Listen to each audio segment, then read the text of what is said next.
Hello and welcome to this special show on Rajya Sabha Television, wherein we bring you all the efforts which are being made to fight the COVID-19 pandemic in India and to try and find solutions to the challenges which have been thrown at us by this particular crisis.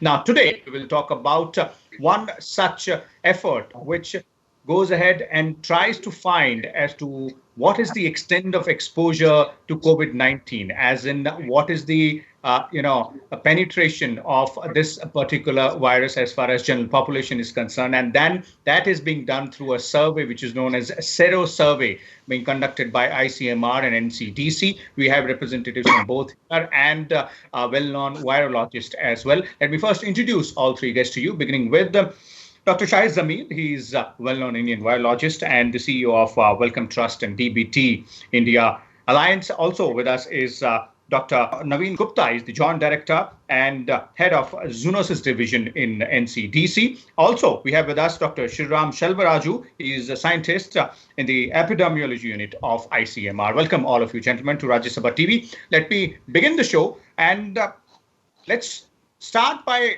making our viewers understand as to what exactly is a Sero survey. Dr. Shriram? So Sero surveys are surveys which are conducted using blood specimens to understand what is the level of spread of infection in the particular geographical area. Mm-hmm. So there are different ways that can be done. It can be done in a community level, or it can be done based on a specific geographic setting, or it could be done in specific special populations to understand how a different group of people are exposed to a particular viral disease. So that will help us in understanding what is the level of exposure, and then that would help in monitoring the trend of the disease over a period of time. That will help in understanding whether we are in a increasing mode of prevalence or is it in a declining mode. So that will also help us in designing the control measures accordingly.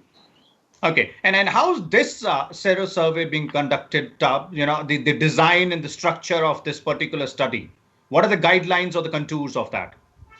So if you see the current Sero surveillance for COVID, this is a multicentric study which is done throughout the country with around 60 plus districts covered throughout the country.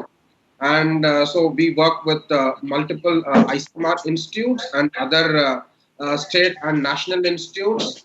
And we work with various departments of health of the state and districts. And we also work with the surveillance department of NCDC to get local support for the implementation of the survey. So this is in broad the structure of the survey. And then if you see the sampling is based on the cluster sampling. So this is a repeated cross-sectional survey. So here the objective is to see that we repeat this surveys to understand what is the trend of the seroprevalence for COVID, to understand how we are progressing in terms of our control for the COVID pandemic. And then if you see in terms of the operations, so here we have, as I mentioned, we have 60 districts covered for the seroprevalence in the general community to understand how is the spread of the COVID virus. And then we have separate around 10 districts where we are going to do selected top cities with more number of caseload. So we will be doing on a hotspot cities. So that will help us in understanding both the situations. And okay. Yes. Okay. Okay. Let me bring in Dr. Naveen Gupta here.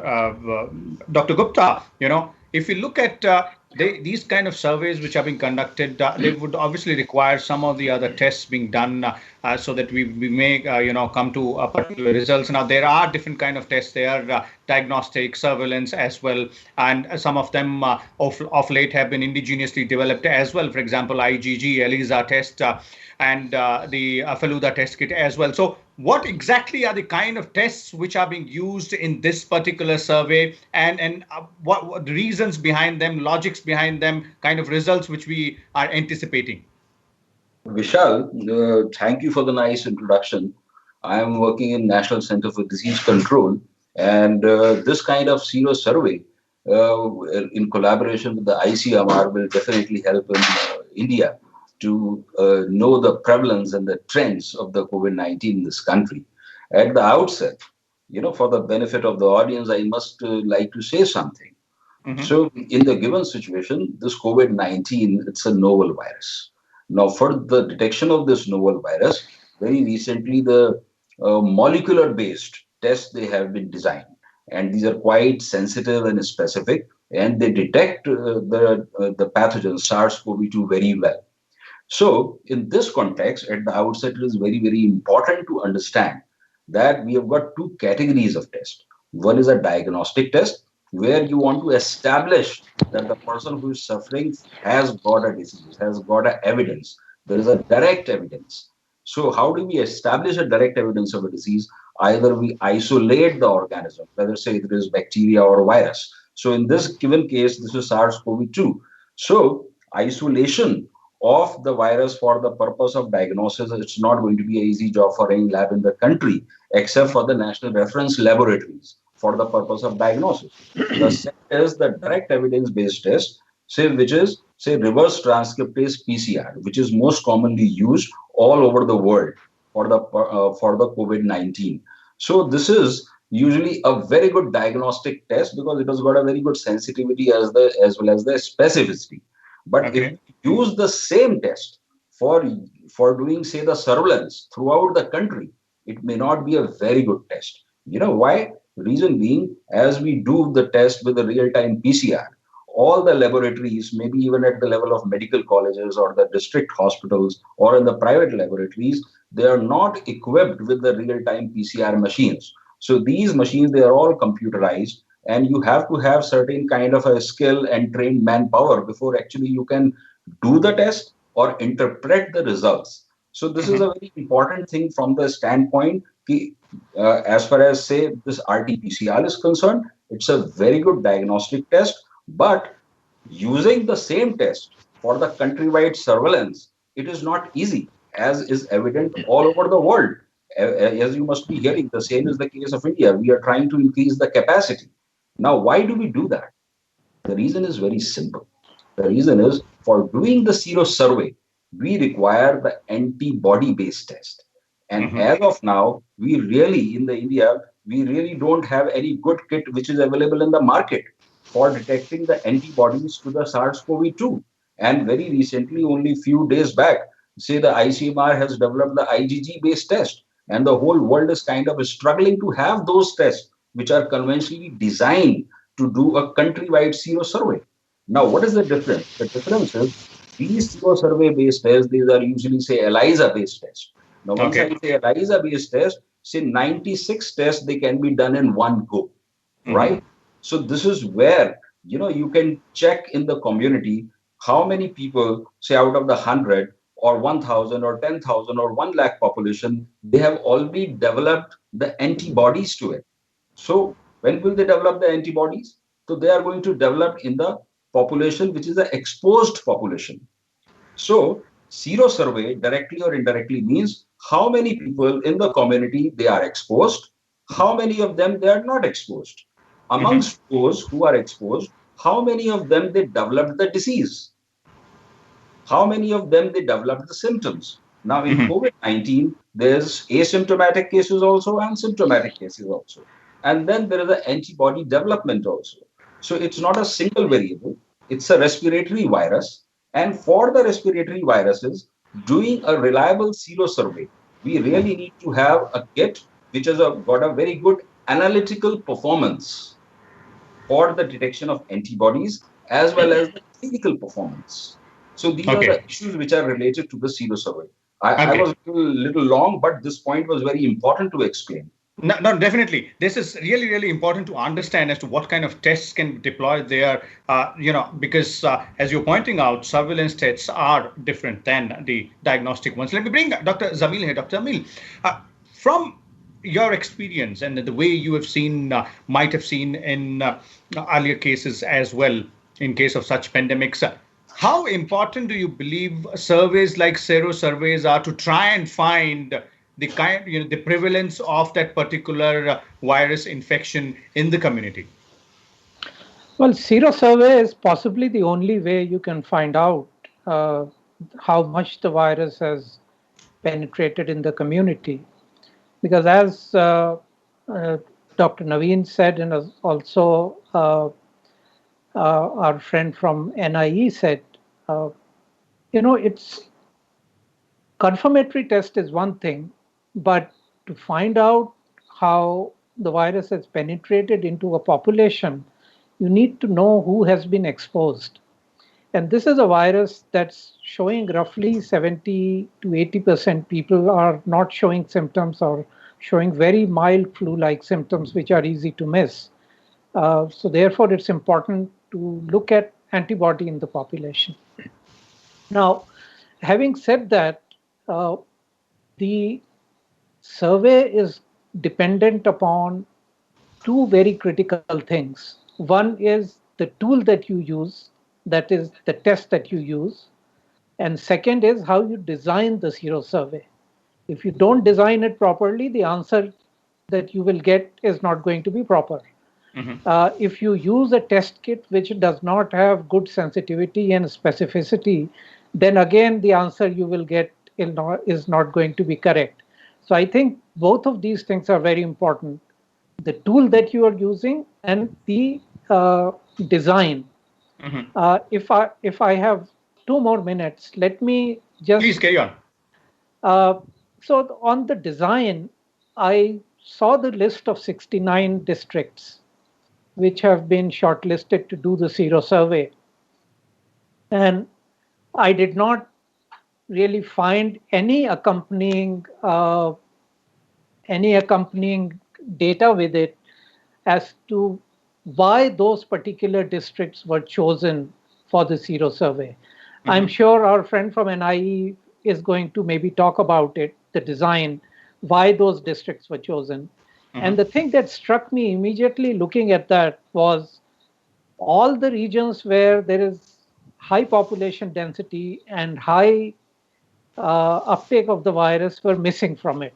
Delhi is missing, Mumbai is missing, Ahmedabad is missing, Indore is missing. But now I understand that there is going to be a separate survey for hotspots, as we just heard. The second thing about the test, what test are we going to deploy? It's unclear because, as both the guests have said, we don't really have a good Sero surveillance tool available to us right now. Just 2 days back, we heard that NIV has developed a test. The details of that test are missing completely from public domain. I, for example, don't know what is the sensitivity of that test, what is the specificity of the test. So without knowing all that, I can't really comment. We made the effort, Dr. Shahid, on that particular test, and we have done a show wherein we have had the director of NIV Pune on board, whose team had gone ahead and designed this particular test. So as far as details of that particular test are concerned, that can obviously be heard from those who have developed it there. But very significant point there you're making. May I interrupt you for 1 minute? Yes, and please. Say that the thing that is most problematic is that there is so little information available in the public domain. For people who are external to ICMR or NCDC to make any sensible judgment on it. The minister simply tweeted and gave a press conference saying NIV has developed a test, but we have no other information in the public domain. And that continues to be a problem with our response. Perhaps, but the institute's concern here will come out with more information. But as I was saying earlier, people can go ahead and watch that particular show on Rajya Sabha television now, wherein we speak about the IgG ELISA test. But on the first point, which you made, Dr. Shahid, let me bring in Dr. Shriram here on the design of this particular test. Why these 69 districts were chosen, the criteria, basis, and what about the hotspots as well? Is there going to be a separate survey out there? Yeah. So, coming to the design, I would like to clarify that this is a national zero surveillance. So, in surveillance, we do repeated surveys. So, that is why I call this as repeated cross-sectional surveys. So, this is a national zero surveillance to monitor the trend of SARS-CoV-2 infection transmission in India. And this is a community-based surveillance. So, first, we need to understand the difference between survey and surveillance. So, this is going to be repeated. That's the first point. The second point, coming to the design of the selection of this districts and the clusters. So here, if you see, the selection was based on 4 stratum. That is, what is the case load of the COVID-2 that is available with the reporting portal of the ICMR notification system, which is done throughout the country by all laboratories. So we have classified into 0, mild, up to medium, and then to high. So they have classified into 4 strata. And based on the 4 strata of positive cases per million, the districts were selected. So in every strata, there were districts selected accompanying to these many number of districts and clusters. So if you see, there are 60 districts in each strata and 4 strata are there. So you have that many number of districts amounting to 24,000. Okay. Okay. 240 districts. Yeah. So we have separate hotspot districts, which are 9 districts separate apart from these so many number of districts which I described. So this will be a separate 9 districts which will include the hotspot cities. That will be a separate survey apart from this 60 district survey, which will be done first. Okay, so that's the design part out there, and then the second point which Dr. Shahid mentioned, I'd like to bring in Dr. Gupta here on that, on the test aspect of it, because there are 2 features as Dr. Shahid was pointing out. One is the design, the 2 is the kind of tool which we use, and the tool is the test.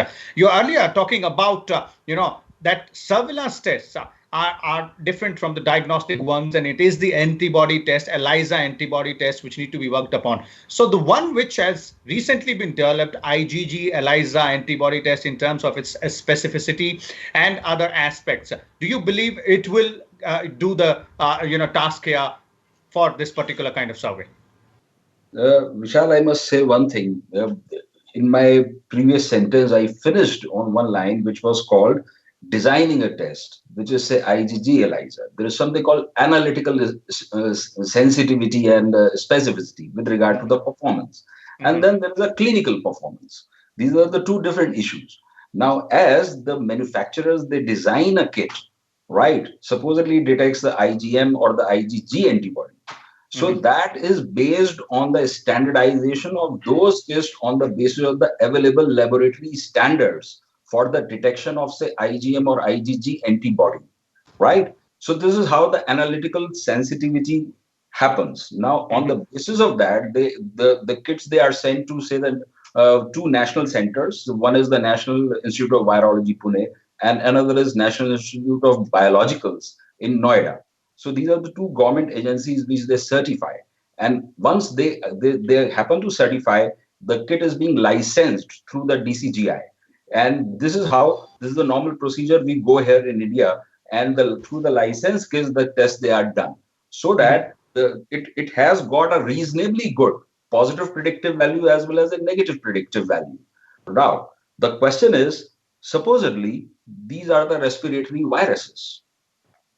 Amongst so many other respiratory viruses, say the influenza viruses, do we have a very good antibody-based test for the influenza viruses? And apart from that, there are other viruses also, say the respiratory syncytial virus, metapneumovirus, parainfluenza virus, and so many others.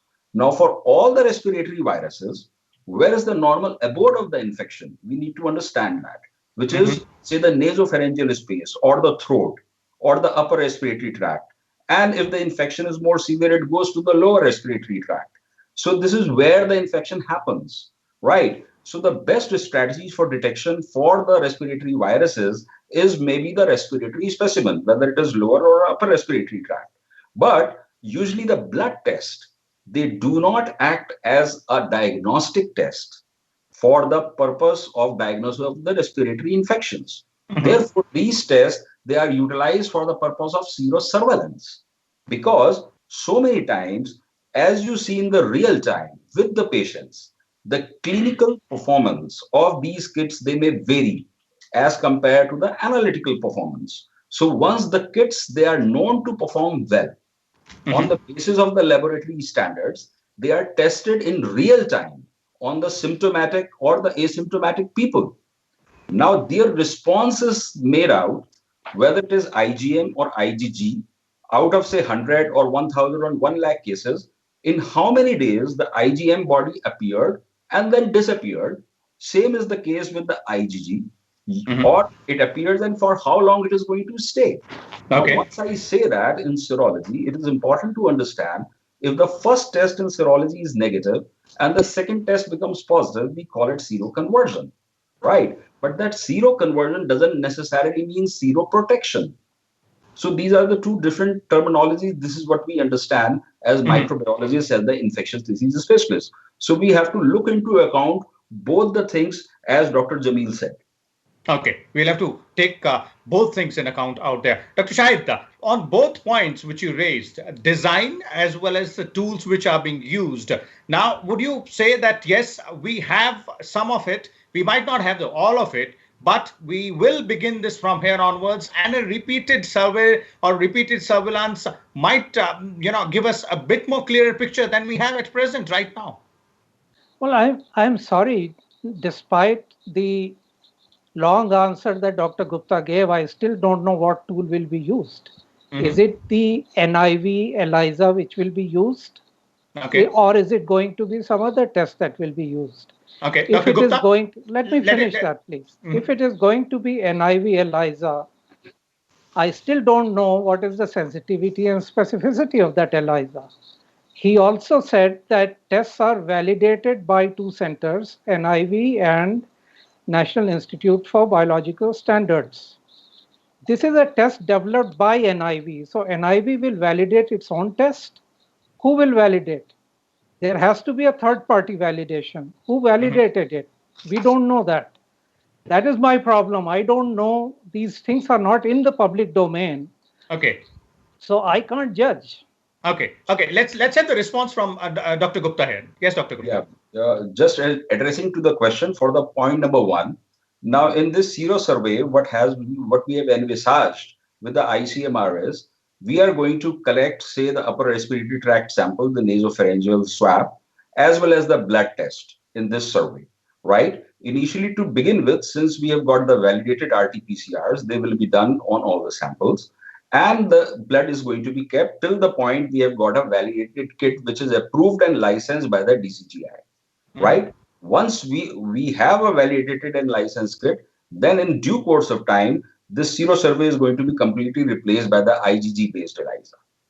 But at that point of time, we must have the licensed and approved kit by DCGI, and DCGI has got its own regulatory guidelines to approve a kit, right? Okay. I hope that answers the question. Okay. So So, it's half so of it is still in process. if Yes, I Dr. Shah. understand correctly, Mhm. there is no ELISA kit at this point to do zero service, Mhm. Is that right? so, Dr. Gupta? See, for that matter, see, ICMR is very fastly working on it. I really do not have the current say on that. But Hmm. as soon as it is going to be there, I think it is going to be there in the public domain. As soon as Okay. it is going to be, say, licensed by the DCGI. Let's bring in Dr. Shriram here. Dr. Shriram. Yeah. So the current situation is that we will be collecting the venous samples, and it would be brought to National Institute of Research in Tuberculosis, Chennai, in cold chain, and then we would be parallelly receiving the ELISA kits, which are developed by National Institute of Virology, and we will be using the ELISA kits for IgG for testing those blood samples to understand what is the seroprevalence. So the process is still underway, Dr. Chai. So What does that make it a I'm bit clearer? I'm hearing conflicting views from NCDC and from NIV.